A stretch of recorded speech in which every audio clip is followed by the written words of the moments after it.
Smart contracts are at the heart of Ethereum programming, and it's time for us to code our smart contract. I encourage you to look up the online documentation for Solidity, as it has a wealth of information on smart contracts. I look forward to talking to you again soon. As always, we're going to start off where we left off in the previous lesson.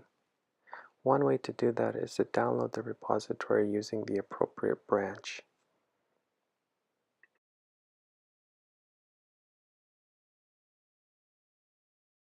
Don't forget to install the node dependencies after downloading the repository.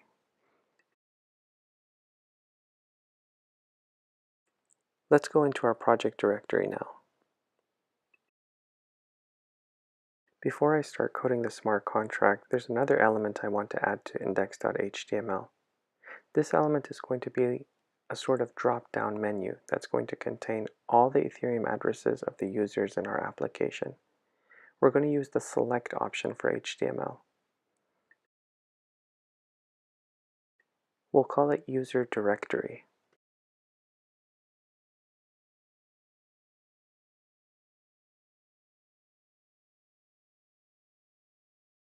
We'll code the onClick function later on in app.js.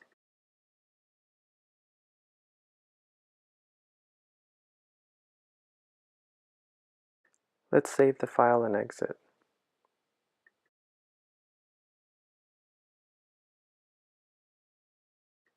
The most important part of any Ethereum program is the smart contract that we code. Here we're going to write a smart contract called chatway.sol, where SOL stands for Solidity. But let me run the dev server to see what we have so far. You can see here that I've added the user directory drop-down menu with a button called copy right next to it.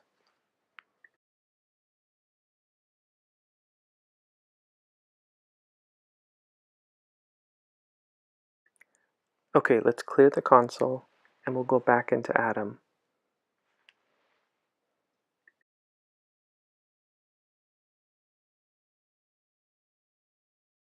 Inside the contracts folder, let's make a new file and call it chatway.sol. Now let's start coding this smart contract. The first command is always pragma, and this tells the Solidity compiler which version of the compiler we're going to be dealing with in our code. In this case, we're using 0.4.18. Next, we're going to define the contract name using the contract keyword followed by the name you want to give your smart contract, which in our case is called Chatway. I'm going to begin by defining a structure or struct called contract properties. This structure will hold two variables. One is the Ethereum address of the owner of the contract. The other is an array of addresses of all the registered users in the system, including the owner.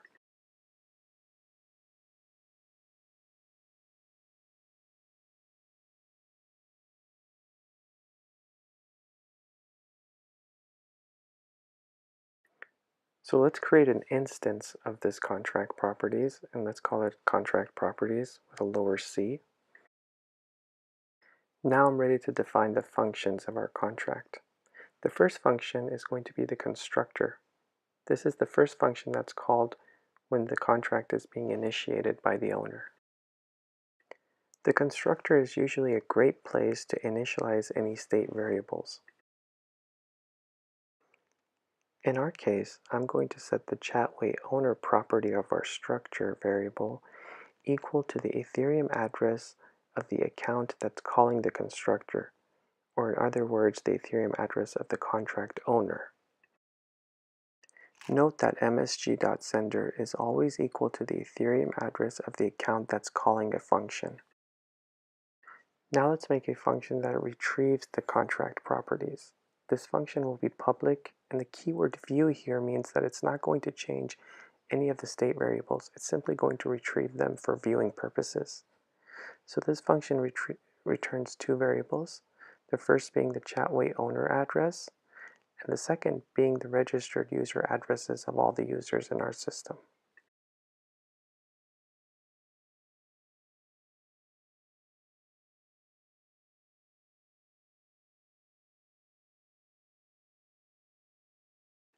Okay, let's save our simple contract up to this point and go back to the console.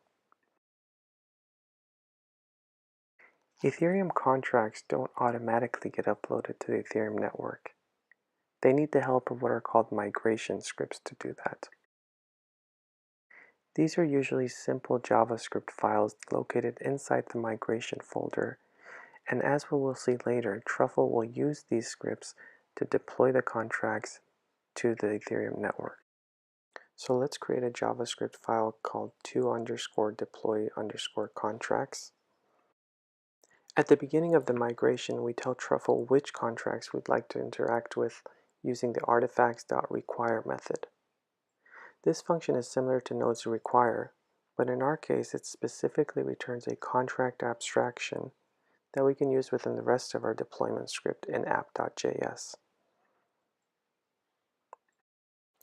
All migrations need to export a function using modules.export syntax.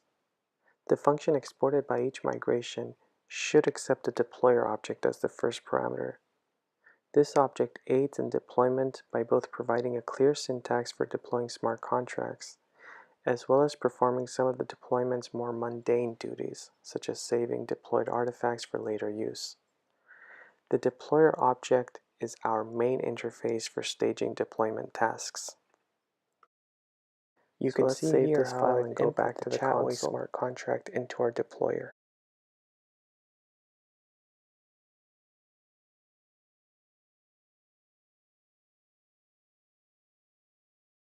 Now that we have a smart contract deployer, we need to initialize it inside of app.js.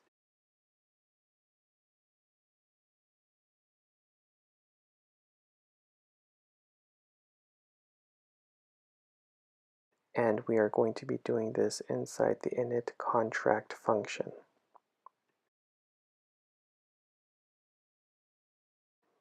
But first, let's scroll up and let me initialize some global variables.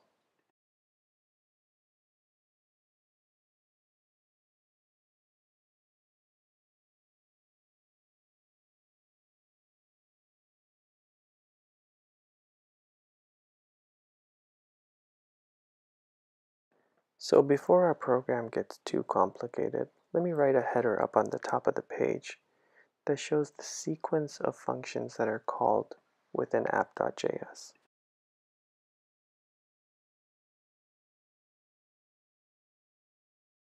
So of course we start with init web3 after the init function.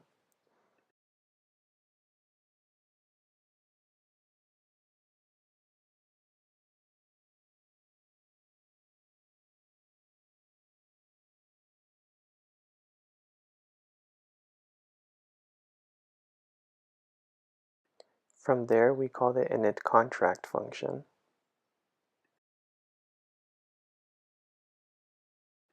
And once the contract has been initialized, we're going to call the getContractProperties function, which we will code later on. So let's begin writing the code for init contract.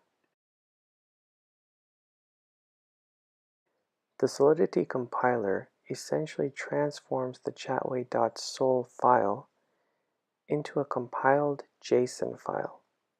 Let's use jQuery to import that JSON file.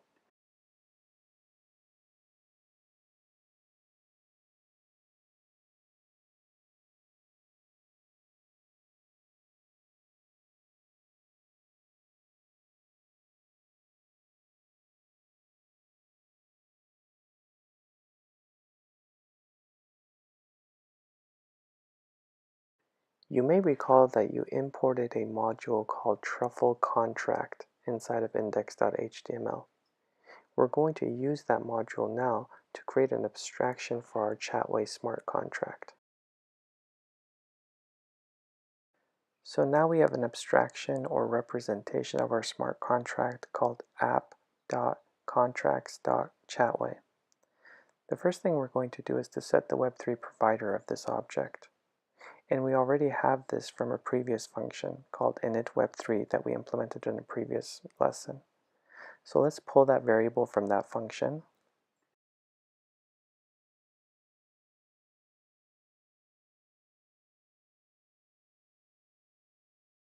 And finally, we're going to call our next function, which is getContractProperties.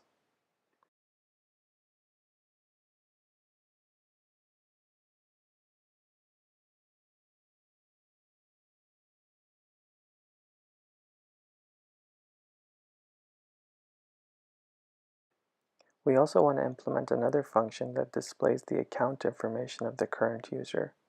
So let's go ahead and define that function now.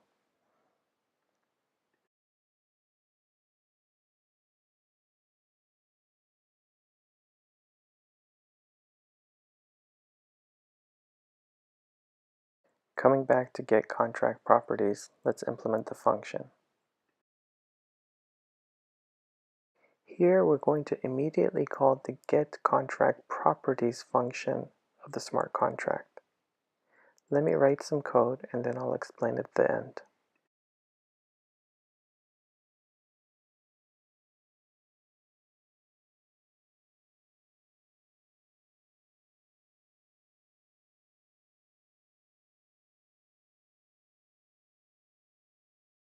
We immediately call the code type, which is already written inside of the callback function, change any variables inside of the smart variable here. Therefore, I don't need to spend any ether to call this representation.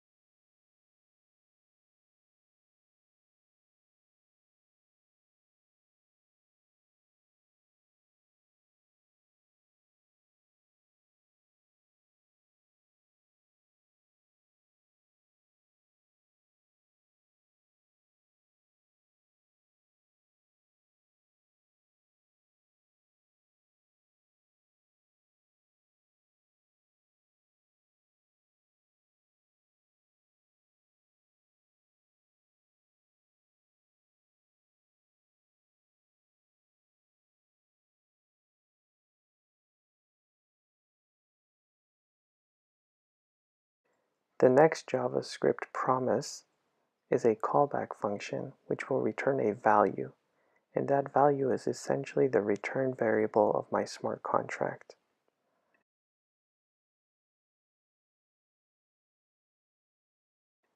Now we have all the variables needed to update our home page. We can get the smart contract Ethereum address directly from the app.contracts.chatway abstraction. And I'm going to go ahead and set the contract address inside of the index.html file equal to this address.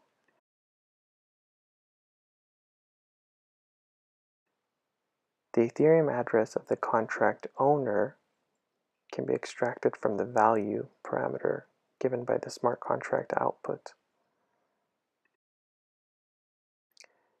Notice that value is an array that contains the first variable in that array. The get contract is the contract owner's Ethereum address smart contract, and the second variable equals the array of addresses of all the registered users. Please go back to the smart contract.sol function if you forgot what these variables look like.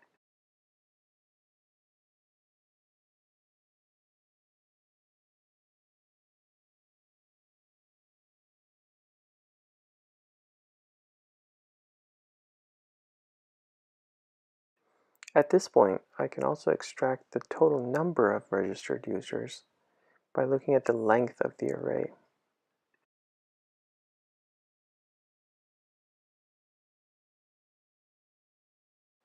You'll recall that we had set up a select element inside of index.html.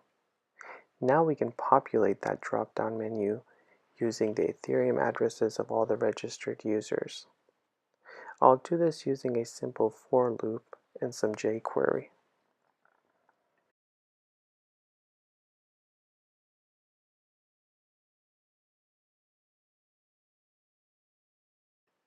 Finally, I'll set the contract owner's Ethereum address. And it's good to catch any errors before we exit the function. We'll use another promise for this. Here we'll simply output the error to the console. Maybe we'll also set up a status for the user to know that the output was an error.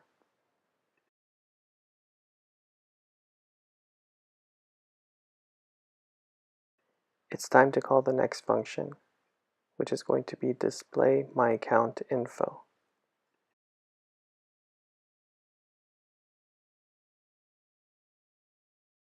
We had previously defined this function, so let's go ahead and start coding it.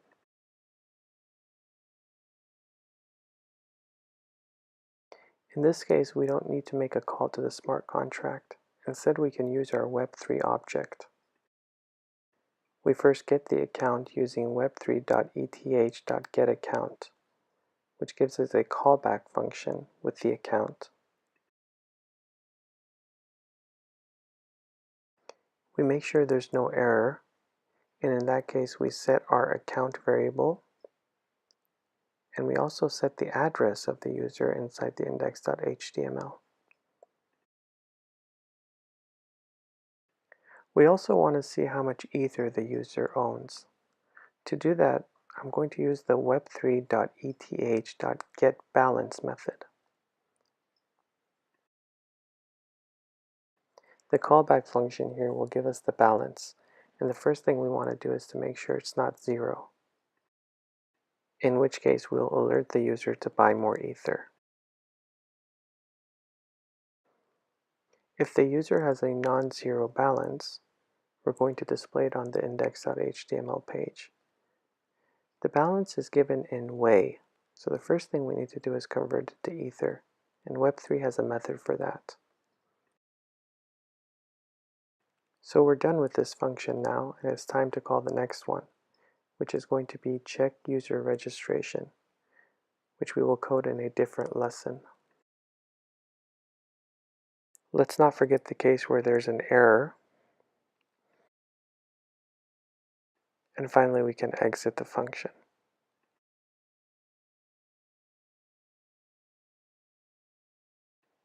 So we have a to-do for an upcoming lesson, which is to code the check user registration function.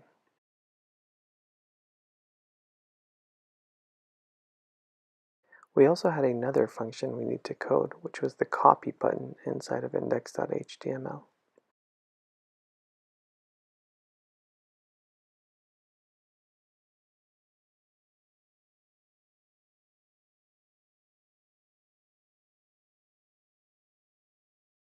So the fourth step is to display my account information. Let's save and exit.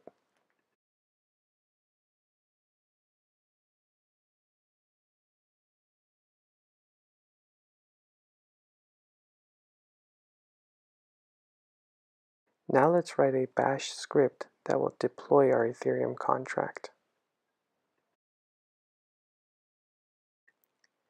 Back in our project directory, let's make a folder called scripts. Inside scripts, let's make a file named deploy to dev, which means deploy to development. The extension is of course sh. This is going to be a simple command. First, we're going to remove any build folder, and then immediately run truffle deploy. We'll also set the network here equal to development, and we'll do a reset. Truffle deploy is basically truffle compile and truffle migrate built into one command.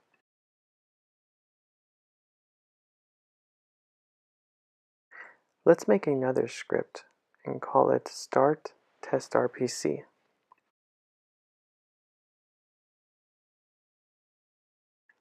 This will also be a simple command, test RPC-A2, which means create two accounts.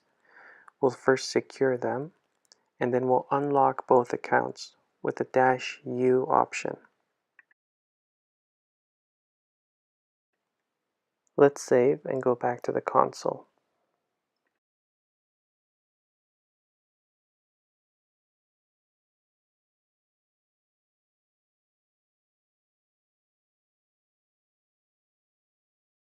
The first thing we want to do is to give our scripts permission to execute. We can use the check mode function for that.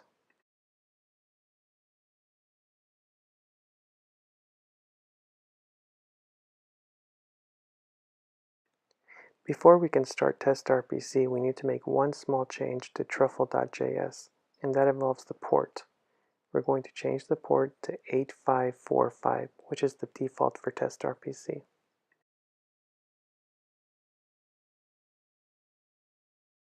Now we're ready to launch test.rpc and create an Ethereum node on our local machine. So I'm going to run the start test.rpc script from the command prompt.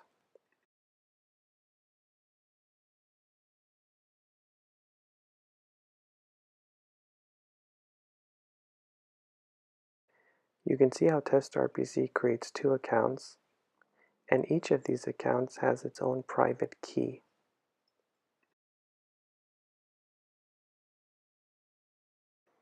So with the test.rpc node running, I'm going to split the terminal and open a new window. And inside there, I'm going to run my deploy to dev script so that Truffle can deploy my smart contract to the test.rpc node.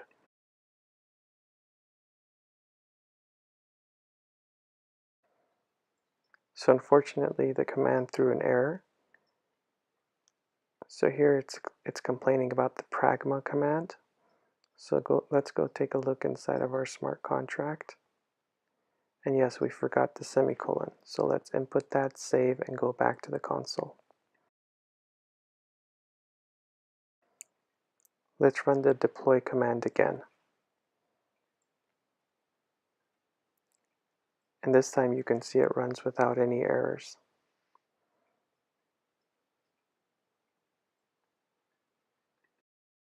It's interesting to note that inside test.rpc a few transactions were created. These were a result of the deployment of the smart contract.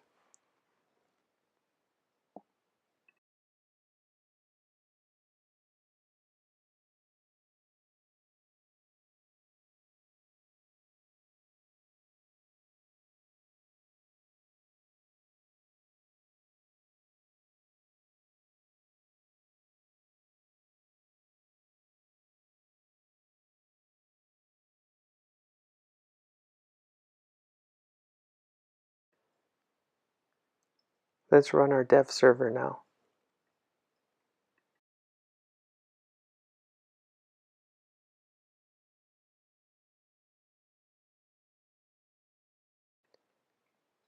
I'm going to open the console on Chrome. This will be useful for debugging. And you can immediately see that we have an error. And it tells us the line of the JavaScript file where we have the error. So let's go into app.js.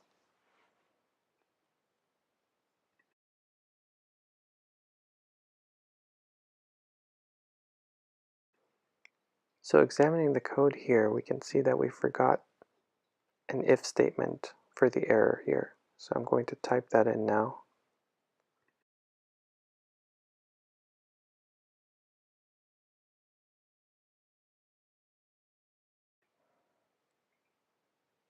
Let's save the file.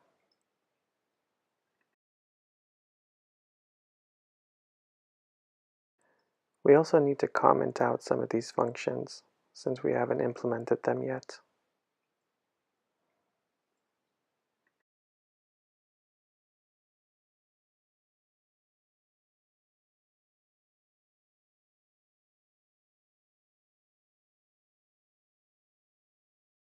So coming back to our page, the error is gone and we get our welcome message.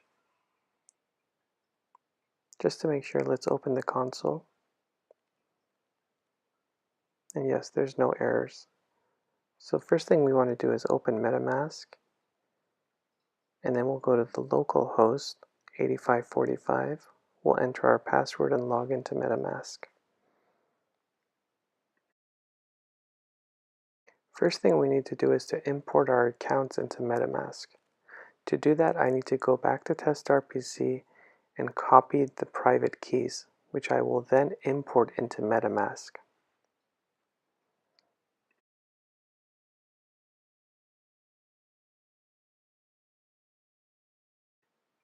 You can see that I imported the first account, and the Ethereum balance is less than 100. This is because the first account had to spend some Ether to deploy the contract to test.rpc. Let's refresh the page. You can see we still have some errors, but the Ethereum address, the contract owner, and the contract addresses are now shown.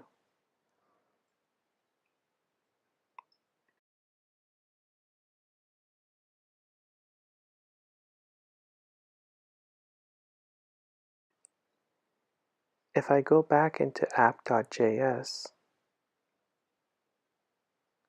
I can see that the error is that we're trying to call a function that we haven't defined yet. So I just need to comment out this line. Don't forget to save before exiting.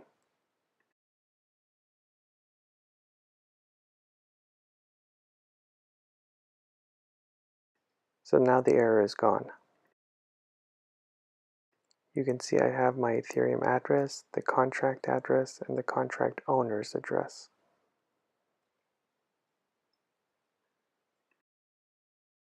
As a sanity check, we can make sure that the contract address matches the contract address given after the Truffle deploy command.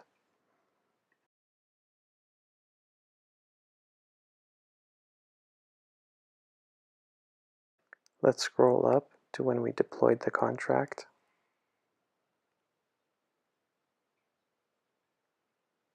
And you can see that the contract address does match the one given at the home page.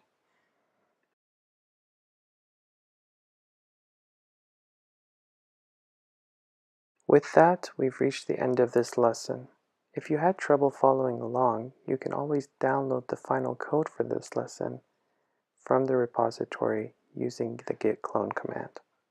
Thank you, and I look forward to talking to you in the next lesson.